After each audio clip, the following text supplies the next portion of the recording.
Assalamualaikum Ustadz, izin bertanya, saya baru pindah rumah sekitar 2 minggu yang lalu. Nah, hewan peliharaan saya yaitu kucing, itu dia semenjak saya pindah suka terlihat tidak tenang dan mengeong-ngeong sendiri. Nah, yang mau saya tanyakan Ustadz, apakah hewan itu dapat merasakan makhluk yang tak kasat mata? Terima kasih. Waalaikumsalam warahmatullahi wabarakatuh. Kucing yang tadinya anteng, tiba-tiba dia mengeong. Waduh, kita langsung curiga nih, wah jangan-jangan lagi lihat hal-hal yang goib nih. Itu tuh pasti terlintas di kepala kita tuh, Ustaz. Yeah. Padahal sebetulnya aslinya gimana, Ustaz?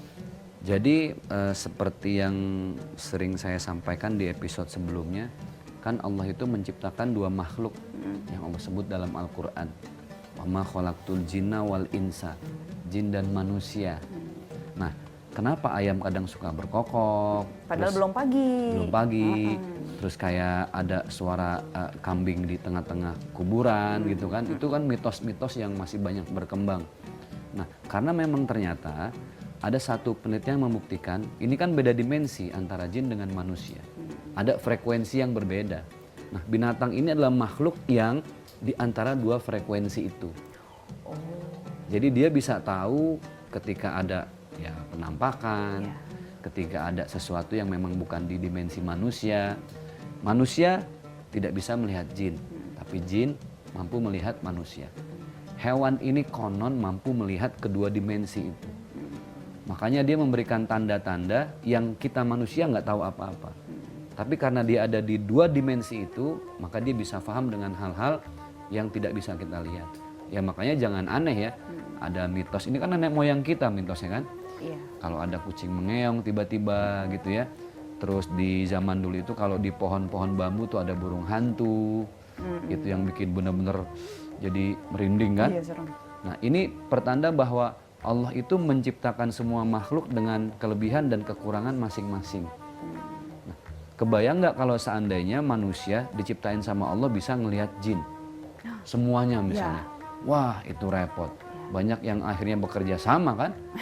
Ya, kenapa ada dibilang tuyul gitu kan? Ini makhluk paling halus, ya, paling ikhlas dia.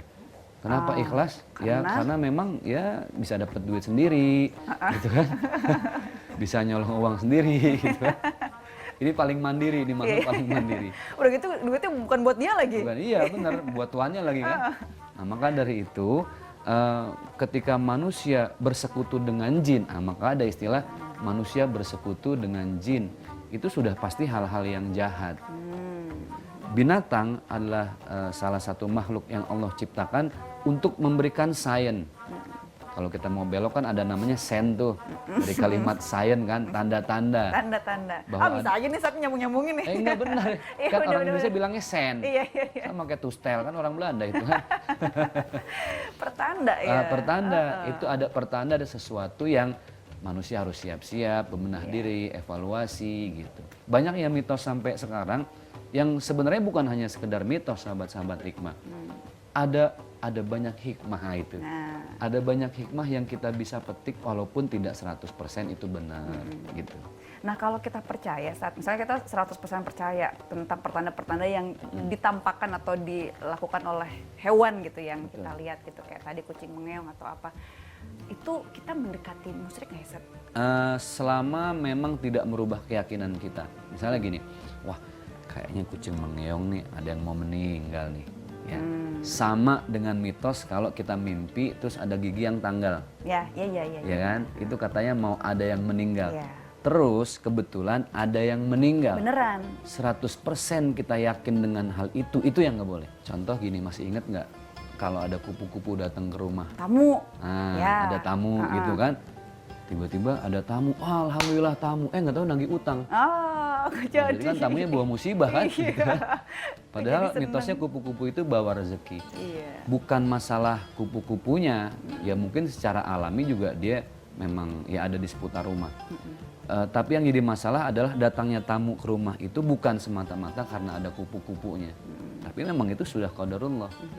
Jadi enaknya jadi orang Islam itu mau mitos apapun kembalinya ke Allah yang berkehendak. Jadi udah nggak puyeng sama mitos yang ada di sekitar kita. Kalau gara-gara pertanda-pertanda itu terus kita akhirnya nggak percaya sih, cuman kita kayak siap-siap gitu, saat itu berarti sama Ya dengan kalau percaya sekedar ya? siap-siap itu bukan yakin tapi lebih kepada waspada.